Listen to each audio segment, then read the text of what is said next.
around 2000. We started having conversations about how my dad wanted to be remembered. Legacy was important to him. He wanted to have a star on the Hollywood Walk of Fame. He wanted to be inducted into the Basketball Hall of Fame. But really what was most important to him was his family and his team. He wanted the Lakers to be run generation after generation. The franchise is what we have when we have to do whatever we can to keep it going. He would say, I trust you guys to keep this going the way that I want it to go. But I think that my dad, at the end of his life, wanted peace. He didn't want disgruntled, children complaining. The problem was, he didn't want to talk about death. He didn't want to talk about wills. He didn't want to talk about trust. He wanted to just talk about generation after generation, carrying the Lakers as far as we can. He didn't share exactly what the succession plan was. I knew it's going to come down to a conflict. California love. California, no sort of body. California. There he is, his first shot as an owner. You think he likes it? At this moment, I can't believe it. What's the future? Want to replace your father at the top? Yeah. Between my daughters and my sons, there's certainly enough sports teams to go around. Are you and the rest of the family, are you guys all on the same page? The Lakers caught in the middle of a family power struggle.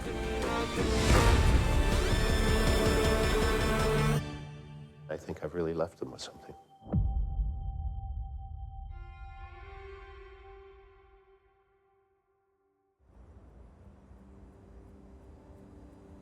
I was in LA actually just partying.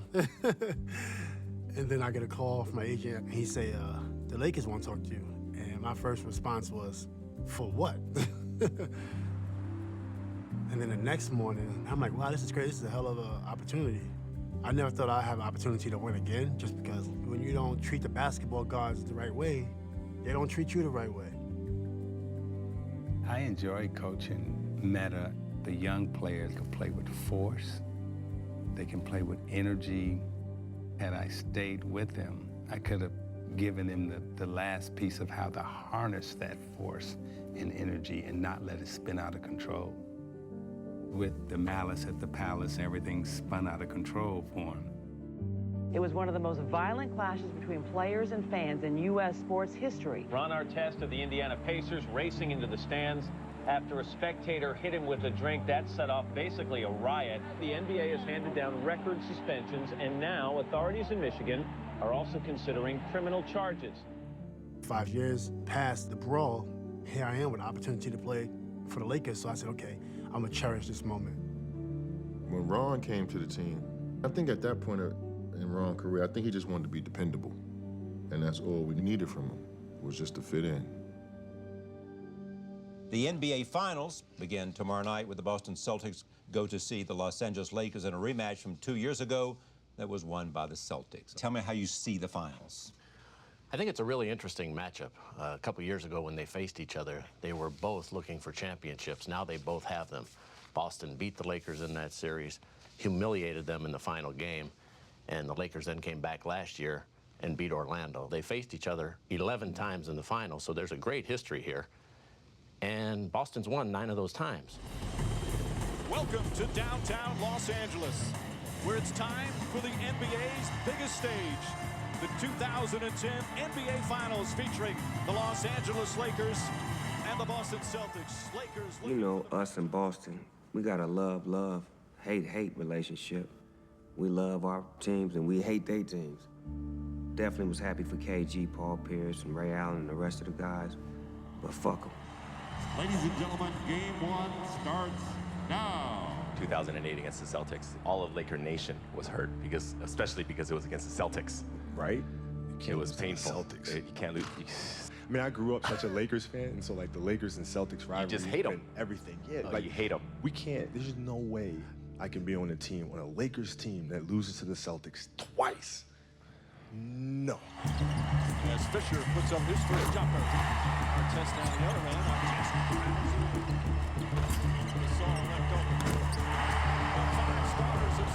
I've seen us as a team grow so much from 2008. Powell, Lamar, all our guys, like how much we have grown since the last time we faced this team. The right mixture of guys is so important. It takes very specific parts and pieces and chemistry in order to really bring it all together. Lakers take game one. NBA Finals are tied at 1 game apiece. And a big road victory for Los Angeles. The NBA Finals are tied at 2 games apiece.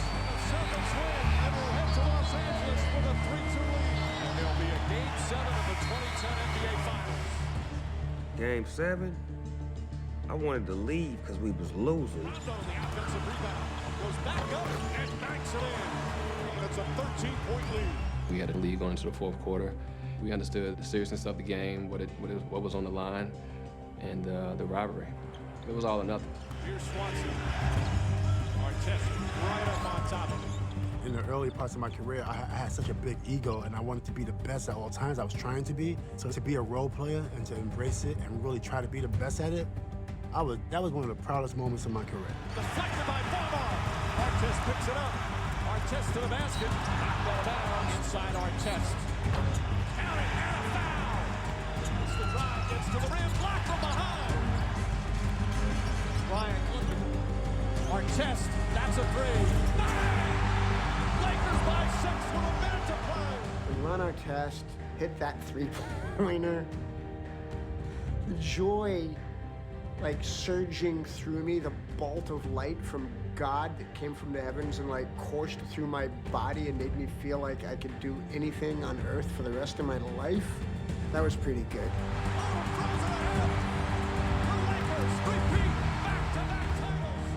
We ended up winning.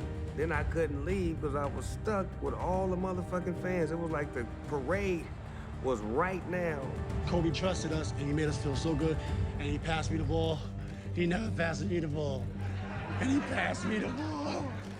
Kobe passed me the ball. Kobe got along with Meta, and Kobe thought that was really funny. That was a cute jab. Because when Kobe was younger, he did have some teammates that couldn't shoot the ball in the ocean if they were standing on a yacht. But once he realized that he had teammates that he could trust, I feel like he felt a little bit more comfortable and became a better teacher and a better leader. He wanted the best out of all of his teammates. Can you speak in terms of what this means to you individually? Just got one more to Shaq.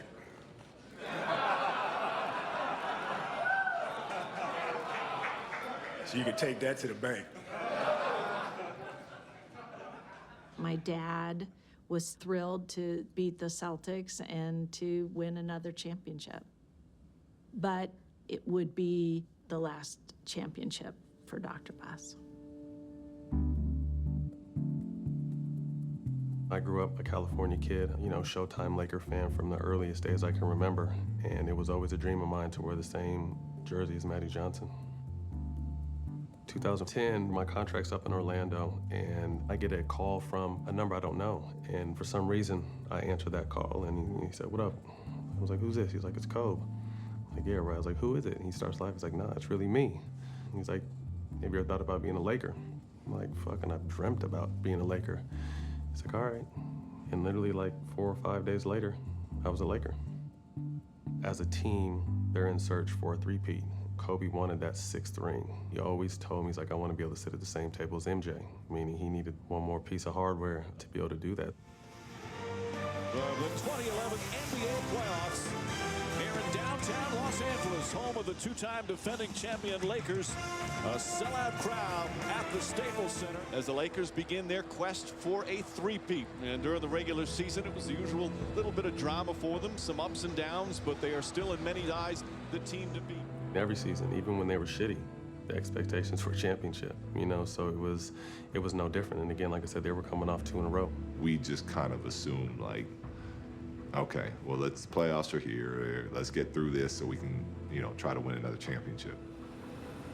That year, in the first round of the playoffs, Mitch Kupchak flew with the team to New Orleans. This is highly unusual. He's never done this before. Then, a few days later, Phil called me screaming, "What is happening? Why are they doing this?" And I go, "What are you talking about?" They just informed the staff that they're no longer employed after June 30th. We're trying to win a playoff series here. Coach comes into a team, he basically surrounds himself with his staff. And that includes the workout guys, the assistant trainers, the assistant coaches, the medical staff. Basically, you don't renew the support staff of the coach when that coach is not coming back. And Phil wasn't coming back. That was probably my hardest year of coaching, and I was ready to retire. I'm dealing with the situation of a cancer operation at the end of the season. When he announced he had cancer, we all knew that he was finished after that particular season. But normally, if there's going to be changes made, it's going to be made in the off season. You know, not during a run where you're trying to capture a 3rd championship. You really don't want to mess up the chemistry. You don't want to mess up the focus. You don't want to mess anything up. We were rolling. Why would you want to disturb that? Why would you want to disturb that groove? It was a fumble at the end, and it led to an uneasy feeling. We beat New Orleans in the first round, but it was tough. Like the amount of energy and connectedness that it takes to win a championship, it was just gone. Today in Dallas, Dirk Nowitzki and the Mavs have a chance to end LA's hopes of a three-peat. You had all these dynamics going on, and the team just folded like a deck of cards. 25-point lead for the Mavericks. And the Lakers aren't coming back to win this game. It was like being in a fight where you just get hit with one good one. And you're kind of like, you don't know what's going on, and you're kind of shook. And you start to wonder what's going through Phil Jackson's mind, and you got to wonder if there's something going on in that locker room. Very sad way for the Phil Jackson coaching resume to end. To go out that way as defending champions was bitter. It was hard. It's not befitting an organization like this. There will be a new champion in the NBA, and one of the great coaching careers of all time has come to an end. I remember going up to Phil after the game, and he congratulated me, and I told him, you know, don't retire, we need you. He goes, no, I'm done. This was my last game. In the summer, I journeyed down to San Diego to see my assistant coach, Frank Hamlin. We sat and talked about the season, about the team, about resolving, you know, what went down. The two of us over a couple beers at a racetrack. You know, we were kind of like, okay, let's get on with our lives. What we didn't know as players, at least I didn't know, was like that was really the beginning of the end.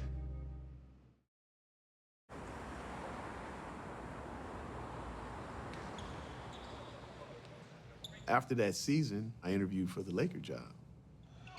I've been with them 12 years, both as a player and as a coach. I put in the work.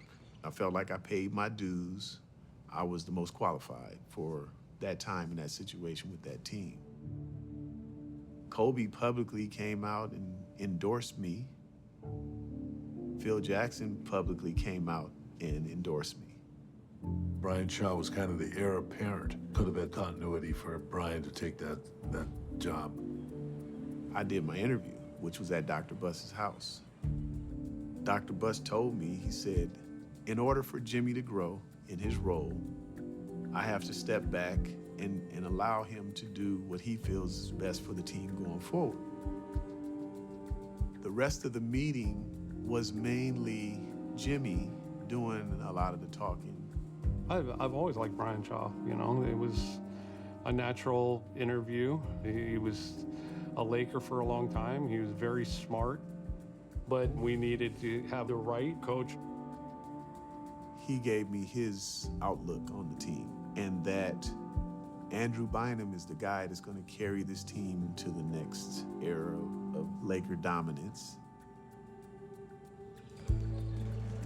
And he says everybody on the team, including Kobe, could go if it came down to it, but that it was going to be Andrew who was going to carry everything forward. That's not true. We were building a team, or trying to build a team around certain players. But I would never say even Kobe could go. No. Sorry. He was interviewing me, but I also felt like I was interviewing him to see what it would be like under him in this situation going forward, that it was going to be very, very different than what I had known taking care of Laker business to be. They said they would let me know what their decision was going to be. What I'd like to do at this time is announce and introduce the new coach of the Los Angeles Lakers, Mike Brown.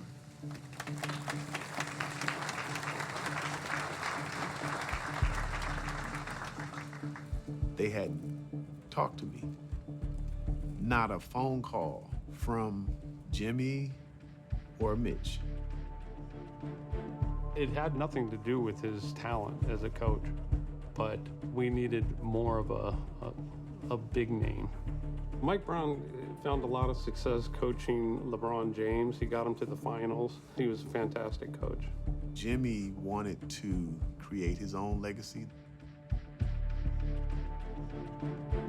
It felt unsteady, but if this is the direction that my dad wants Jimmy to go in, so be it. That's the way it has to be.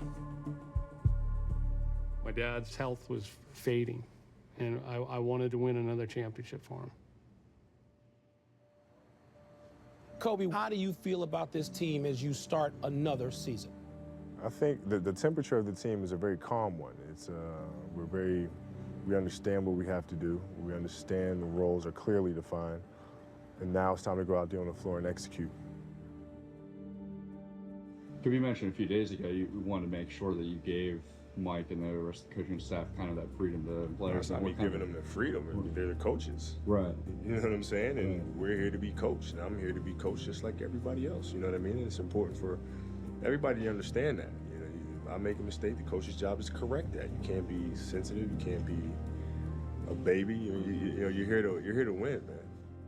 That year in the playoffs, we played a young OKC, and they got us. And it hurt because I wanted to be able to help Kobe get his 6th championship. But I definitely knew the person steering the ship wasn't going to get us there.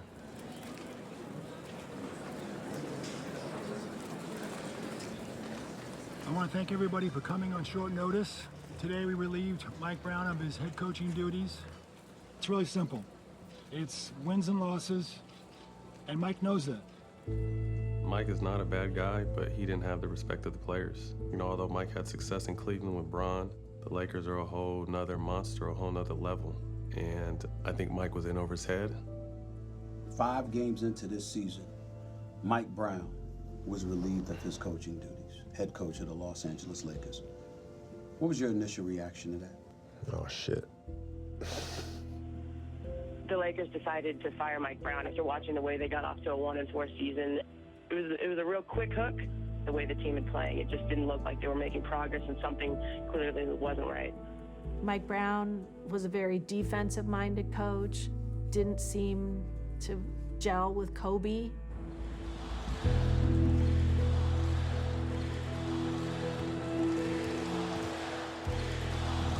crowd is yelling, "We want Phil," as in we want Phil Jackson. Mr. Jackson, if you're watching, they want you. Wouldn't that be something? What does this say about Jim Buss? This was his first fingerprint on the organization. What's the solution? I think you have to beg Phil, first of all. Do you go back to Phil? You bring a guy in like that to kind of calm everything down. My dad says, "What do you think?" I said, "Let's get him back."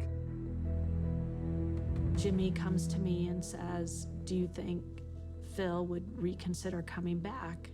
And I said, "You know, if you really are serious about that, then you have to ask him yourself. I don't want to be in the middle." With an all-star roster and the clock ticking, the Lakers need a high-profile coach who will have the respect of the locker room, and they need him now. What would have to happen here for the sides not to come to an agreement at this point? Well, for Jim Buss losing his mind and deciding he doesn't want to be a part of this situation, that would obviously qualify. I met both Mitch and Jimmy Buss, talked about the personnel that was on the team. I thought that the team was capable. We were so excited about having him back. It was just me, Jimmy, and Phil. And Phil said, "I'll consider helping you out, getting you through the rest of the season." Phil asked for 48 hours so that he could talk to his doctors, he could talk to his family, and that he would give them a decision. Phil was going to give them an answer Monday morning, and at midnight on that Sunday night, the phone rings and wakes us up, and all I hear him say is, "All right, okay, all right, thank you. Well, they just called to tell me that they've given the job to Mike D'Antoni." I said, okay, so be it. That's all right. That's the way it's going to be. I have no hard feelings or no grief at all about that. In the meeting, Phil told us he didn't want to coach, but if we needed help to get through the year, he would do it. We weren't looking for a coach to get through the season. I mean, that doesn't help us. And he said, "I will only do home games." Well, we can't have that. That's not going to work. That's not true. That is not true. That was not what Phil was offering to do. You just fired a coach in the middle of a season. You got to have somebody right now who's ready to go.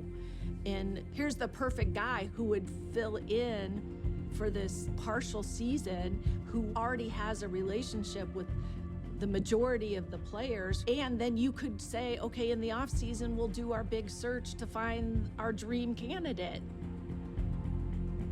I felt betrayed because Jimmy had sucked me back in.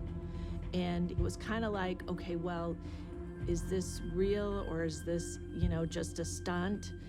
But it's kind of like, why? Why would you do that? Why would you put your sister through that? Why would you do that to your organization, to your team? I still don't understand it. It was tough to work in that situation. But what she is saying was a betrayal. Well, it wasn't done on purpose, that's for sure. I felt it was disrespectful to Phil, but I felt like it was just a knife in my heart. And I didn't understand why that had to happen. We continued on, but the process was exacerbated because at the time her father was in the hospital going through a very difficult time.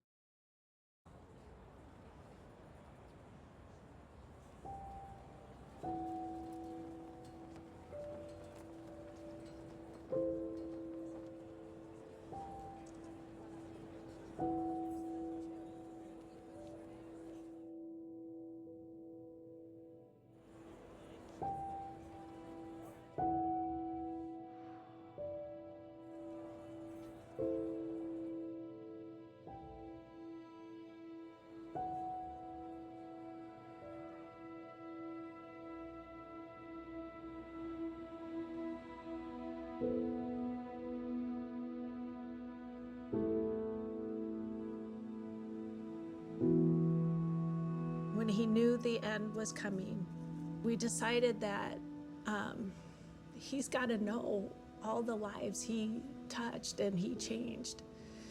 So we decided to bring in everybody that, meant something to him, to come visit him. What's the last thing you said to him at the hospital? I love you. I love you. I'll never forget you. And yeah, it was difficult, you know. It's difficult to see him lying in that bed, you know, and knowing that we won't have a conversation ever again, that I could hug him, you know. So I kissed him on his forehead, and that was it.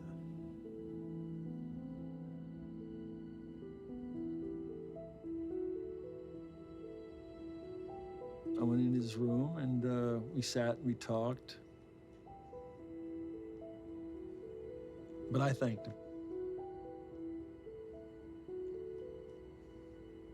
Not much else you could do. I thanked him. And he wished me well. Yeah. It was a bad day. Yeah. He's really a good man to me.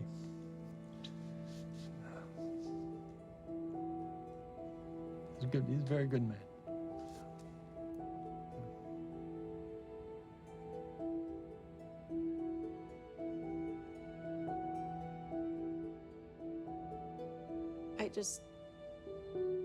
I'd have to say that he knew that the good times were gonna keep going. It was him that was gonna leave.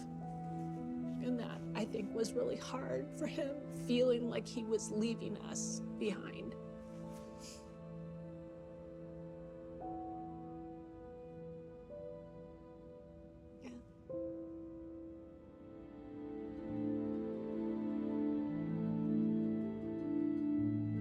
I was scared for the direction of the team. We had a family meeting like a week after my dad died. And, you know, none of us really, I guess, knew how things worked. When it was just my dad, right? He's gonna be the final shot caller. I was unaware as like, who's gonna be that person? Like, is it Jim? No, is it Jeannie? Somebody else? And then Joe McCormick, who works for the Lakers, shared with us that Jeannie had that power of authority, basically. Jeannie was the boss, and Jim was surprised. Basically, what my dad told me was that, Jeannie, you run the business, Jim, you run the sports, the basketball side. And that was pretty much what was believed all the way through. My dad had made it clear to me that I was going to be the governor, but I think he kept it to himself in terms of the family because he may have been talked out of it, or that, you know, there would be objection, and he didn't want to have to deal with that. It was a crossroads. You know, all good things come to an end. And that's what was happening on and off the court. After my dad passed, it was therapeutic to have to deal with a rebuilding team, the situations that the Lakers were in. Dwight Howard had left. Pau Gasol was in his mid-30s. Odom was traded. I was hurt. I took it really personal. Like, really, really personal. I thought I was gonna be a Laker for life. Well, that was hard for a lot of us. It crushed Lamar, you know, it crushed me. I think we could have had another run at it, but at some point, people higher than us have to make the decision of when do you transition to the next group to try to keep winning. What's the season been like for you? I'm just trying to figure out a way to win ball games. Just trying to find whatever it is. Bryant again going to work, falls down. I mean, that's the Achilles. Bryant tonight with 32 points, 5 rebounds, 4 assists, and he is hurting. But the Lakers down by 2, and they want him and need him at the free throw line. I made a move that I make a million times, and it's popped. When Kobe tore his Achilles, I was heartbroken. It's the first time that I saw him cry, and it was hard. I remember walking in the locker room with Natalia and Gianna, and he just broke down as soon as I hugged him. Breaking news here on SportsCenter. Kobe Bryant is expected to miss 6 weeks. He has a fracture in his left knee. Kobe was not Kobe anymore on the court. He tried, but he just wasn't the same guy, especially after all his injuries. Pulls up to win it. Mike D'Antoni, no longer their coach, resigned with another year left on his deal. The Lakers are coming off their worst season in more than 50 years. The last couple of years have been rough, documented. We had Mike D'Antoni, a couple of losing seasons, Kobe injured, the list goes on. And right now, the state of the Lakers seems like it's a state of emergency. Looking back at some of the decisions that Jimmy made, you think, okay, was he making those decisions to undermine the organization and my authority to run a team, or was he just making poor decisions? Welcome to the era of Jim Buss. If Dr. Buss were alive today and still running the Lakers organization, you can't convince me that at least one, if not two superstars would be coming to Los Angeles. Every decision Jim Buss made was always being questioned. People didn't really understand and respect his basketball knowledge. They just took him as, the son. Sometimes we fail, and you want to know something? You get back up. One would say, that Jim didn't do a good job, but he tried. Someone really needed to take control of the situation. The expectations are the banners in the Staples Center. You look up at those and there's nothing more than you want to be a part of putting another one up. As prestigious as that team was, the big free agents were looking more at the Clippers. They were looking more at Miami. They were looking more at the teams that were winning than a historical franchise like the Lakers. They're like, you go there and it's just gonna be you and Kobe. Well, a former Laker says he's coming back to coach his old team.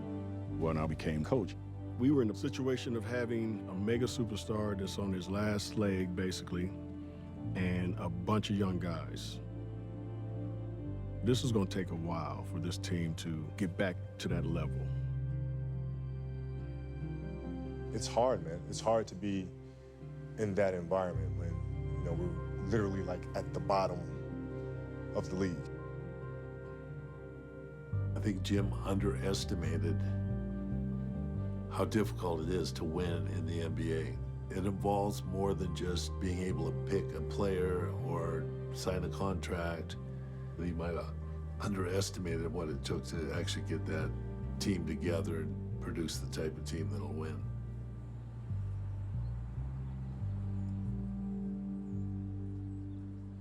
We used to have family meetings every summer, and Jim and Mitch would usually attend and give us an update on the state of the team. I believe it was the first year we missed the playoffs. Dad only missed the playoffs, twice? Like, okay, what's going on? We're still grieving, the loss of my dad. It's like, okay, what's gonna happen next? Could the Buss family ever win a championship without Dr. Buss? I'm kind of curious to see what Jim's philosophy would be. I mean, he's under pressure from the family. Everybody's second guessing. I know that my dad put Jimmy there for a reason, and just because my dad was gone doesn't mean that the reason went away, but it was up to Jim to prove it. When will we be back in the playoffs? I need to know so that we know how to price our tickets. And he said, we'll be back in the playoffs in a year. I remember sitting next to my sister, and I remember my sister kind of confirming what had just been said. Jim, why'd you say that? I mean, what's the upside? There's no upside. It's only downside, right? And then Jesse said, I don't think it's gonna be a year. I laughed. I'm sorry. I laughed. I kind of scoffed, and I was like, there's no way that's gonna happen. Maybe if you could take who we had on the roster and make them healthy again and 5 years younger, sure. That wasn't going to happen. They didn't have any intimate knowledge of how how it works. And now to say, well, why don't you do this? Why don't you do that? And it's like, first of all, it would take me a week to answer that. I think the only person that didn't scoff at that was me. How exactly are you going to get this team back in 1 year? It was funny to me. And what did he say? Okay, 3 years, 3 years. And I said, if we're not back in the playoffs, then I might have to make a change. And he said, oh, absolutely. If we're not back in the playoffs in 3 years, I'm gonna walk away. I'll fire myself. So we shook hands and, you know, with the witnesses of my siblings. Are you and the rest of the family, are you and Jimmy, are you guys all on the same page? You know, I would say that by and large, we are all on the same page. You know, I was looking for Jeannie to help smooth the water. She could have very easily done that. Publicly would say every once in a while, you know, a support, but she also had, you know, she would phrase it in a way that there was not support, let's put it that way. Mitch Kupchak, our general manager, and my brother Jimmy have a vision and a plan. I've empowered them. They have a vision. Jim and Mitch have a vision. They see the game the same way. What is that vision? You know, you'd have to have them on your show. Yeah, it was awkward for me because this is my brother and he's part of my family, but I was just focused on, you know, the day-to-day operation of the basketball team. Nobody understands what kind of pressure was put on me, but I'm not gonna sit and let this get me down. Our focus was on building our young players, but it's not easy to plan for the future when you don't know who's gonna be with you. And finally, I just had to just accept the fact that I don't want to do this anymore. You know, and I'm okay with that. 20 years, 5 NBA titles, and more points than all but 2 other NBA players. Tonight, Kobe Bryant bids goodbye to the Lakers and his fans. The street's completely blocked off. People are just swarming all over the place. The Lakers are a team that's won 16 games this year. I don't think anybody knows that. They just know that it's Kobe's farewell and they want to be here. There was this kind of supernatural buzz in the air for his last game. He inspired so many people. And when you have a star player retiring, you have the opportunity to say, we love you, thank you. Kobe, they're doing a big celebration for you the last game. A lot of us are going to be there. Can you promise me one thing? What's up? I need 50 that night. Can you give us 50? No. Towards the latter part of his career, after every year, he was like, I'm gonna retire. And I'm like, okay. And so he's like, I'm gonna retire this year. I was like, cool. And then he finally did. And to be honest, it was just so sad to see that part of his life go. Because I knew how important it was to him.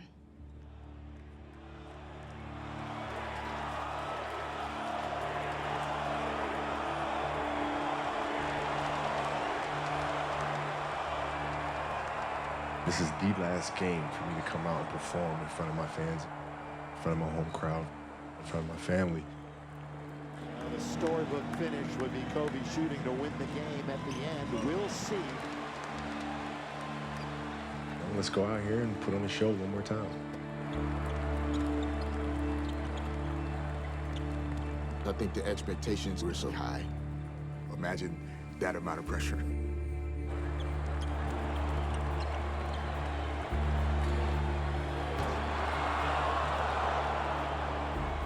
At the beginning, it just looked bad. And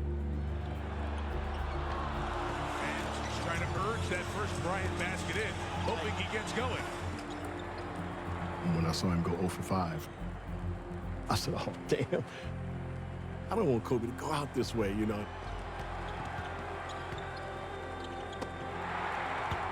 When he got that block, we just kind of all looked at each other and was like, you know him. And literally, he just caught fire after that. It been that day for me.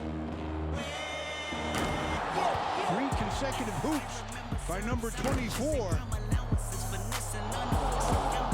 Another shot, another shot, another shot, another shot. Oh, wow, this is crazy, this is crazy. Kobe.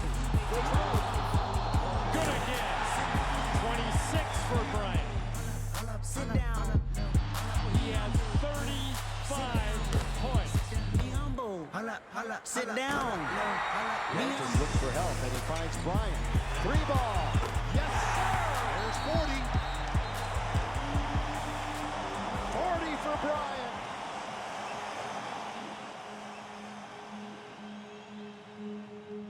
It was unbelievable. he's worn out. I know he's exhausted. So I'll go over, and I just looked at him. I said, "You got 7 more minutes in that body of yours?" He said, "Absolutely." All right, everybody just get the hell out the way, get Kobe the ball. Great coaching strategy. He is so tired. With half a minute to play, Bryant for the lead. Kobe Bryant gives the Lakers the lead. Are you kidding me? The amazing Kobe Bryant. With Kobe fouled. And if Bryant makes both free throws, he will hit 60.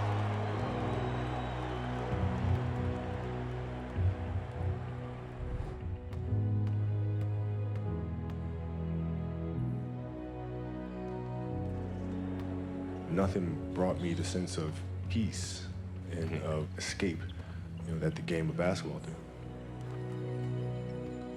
Yeah, as a kid, I was growing up and saying, I want to be the greatest that ever played. Found a lot of comfort once I realized that my goal really is to be the best player I can be. Put one foot in front of the other, you control what you can't control, and then you see what the outcome is. When I came in, I met an 18-year-old kid. He always dreamed about taking that last shot. A 60-point game for Kobe Bryant.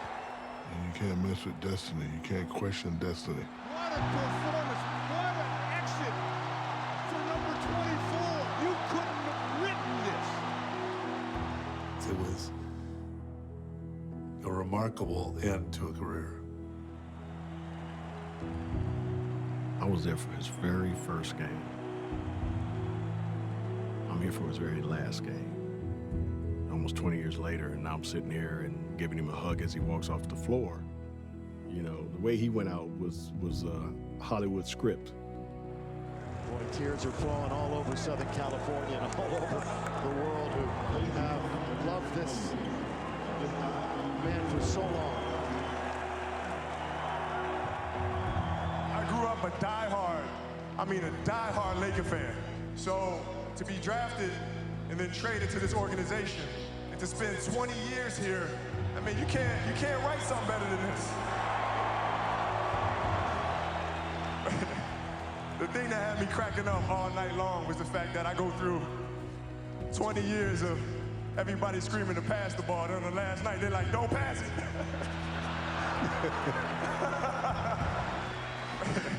And from the bottom of my heart, I love you guys. And I love you guys. It was like beyond anything that you could ever hope for in terms of being able to celebrate a career.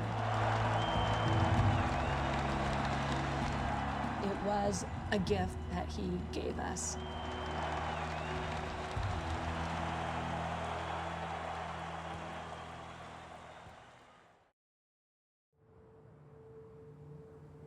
That winter, my relationship with Phil ended. Our lives just were growing apart. It was a difficult decision to make and, something that we both agonized over and went back and forth, but it was the right decision for us to make. And then Kobe retired and we lost our identity. This isn't what Laker basketball is supposed to feel like. Yeah, let's go. I got a vision I see in my head, a melody buried deep into my soul. They call us crazy, we cutting the edge, unlocking the future and letting it go. This is a calling that's higher. The time we decided our stories are gonna be told. My dad always wanted the Lakers to be great. There was a sense that there was no real plan from Jim and Mitch to get better. If anything, they seemed to be getting worse. There was just this sense that there was change coming. Reach out and we take it. About to emerge, we on the verge, and it feels like greatness. Something coming, I can feel feel it.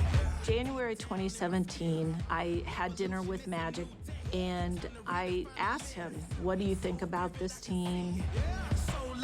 How do you think things are going? I'm tired of watching the Lakers lose. Something needs to be done.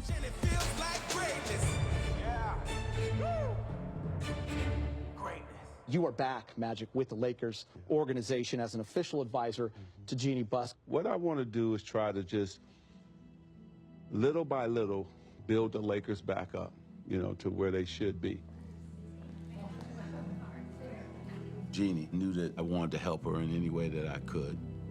So we made an agreement that Magic Johnson would come back and consult to me in my position and also be available to Jim and to Mitch.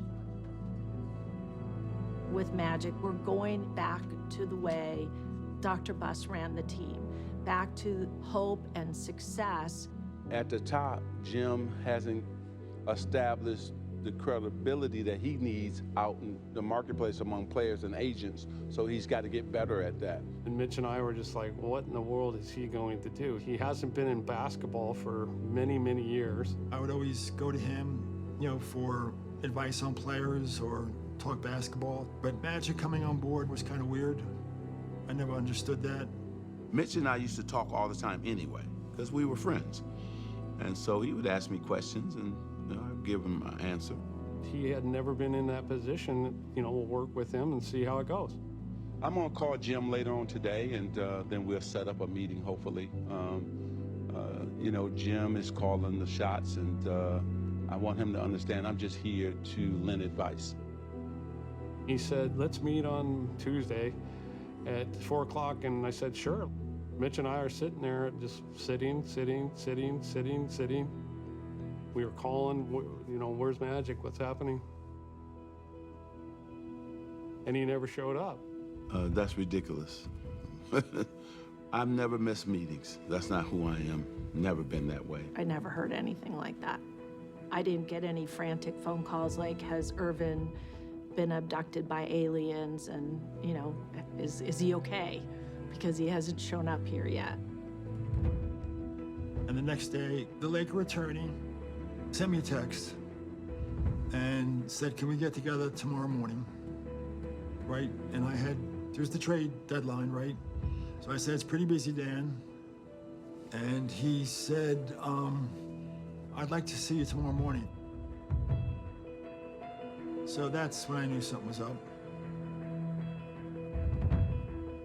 It was the hardest thing I ever did, but still, I wasn't going to make a rash decision. When I had to make the decision, I sat with Kobe for a couple of hours.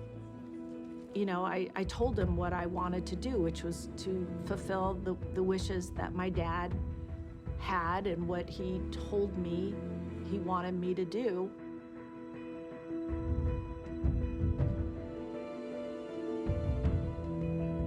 Over the years, I said, you know, Dad, Jimmy and I don't see eye to eye on a lot of things.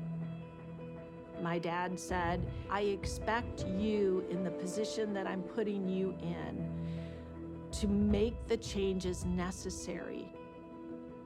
I told Kobe that, and he said, okay.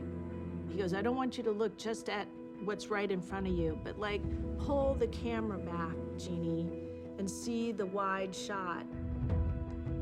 I had to step up and take the sister hat off and, you know, become the leader of this organization. Well, now to a story that's shaking up the sports world. The LA Lakers clean house. The governor of the Los Angeles Lakers, Jeannie Buss, replaced her brother Jim Buss and Mitch Kupchak, who is the general manager of the Lakers, and gave complete control up to Irvin Magic Johnson. No, I wasn't surprised at all. Neither was Mitch. You know, we knew it was coming to an end. When Dr. Buss passed away, you know, I felt the pressure. It was just too much energy spent on the family's issues. She didn't call me to fire me. She obviously didn't want to talk to me. So I just said, okay. The timing was unusual. That April would have been the end of his 3-year timeline that he shared with the media. The trade deadline was coming up, and I was concerned that Jimmy would make decisions and trade away players that would further undermine the team. So instead of waiting till April, I fast-forwarded the decision to February of 2017 to make sure that no trades would happen that would, further dig us in a hole. It was like, whoa. First of all, how can you be fired? You're part of the family. You can't be fired. Jeannie, no, you can't do that. That's not right. It must have been humiliating for Jim to, be let go from his own sister. What does that say about their relationship? Just family.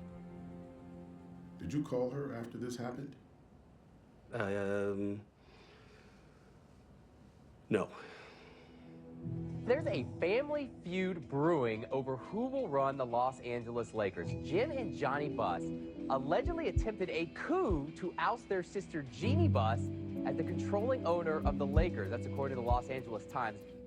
My brother Jimmy got involved with some attorneys. We involved attorneys so we can understand what the trust says. We were trying to figure out, well, but is Jeannie the absolute dictator of the Lakers? According to our attorneys, they said the best thing to do is to put some other people on the board. Our general counsel, he goes, I wouldn't say it was a hostile meeting that we had, but they basically came in and put a loaded gun on the table.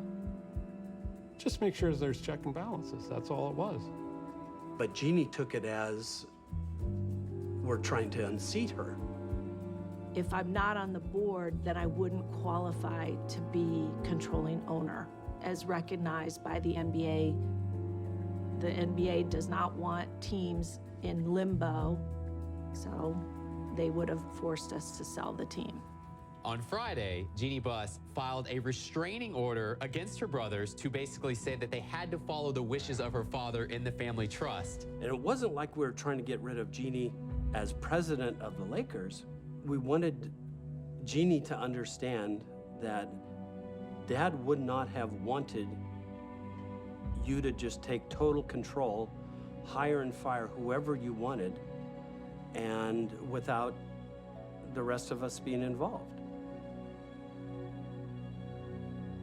Clearly, the intention that my father had in the trust was to make sure that I would be named controlling owner, because he wrote the trust exactly the way the judge interpreted it.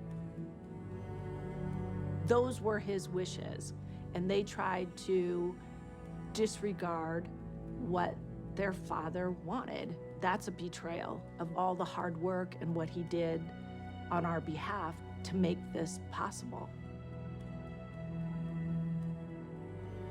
I felt that there was this kind of desire to remove me or stab me in the heart. The episode with not hiring Phil and that whole charade, and now this, okay, I was right. This was happening to me. I wasn't just being paranoid.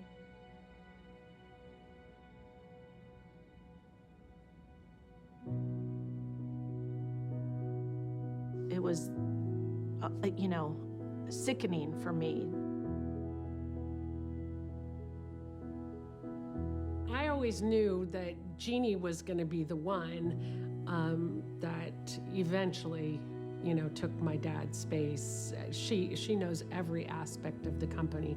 She's sacrificed a lot to get where she is, and I supported her. I knew all those years that he was grooming, Jeannie to take over. He didn't have to talk to me about it. I was seeing it play out. I knew personally that she was going to be the one.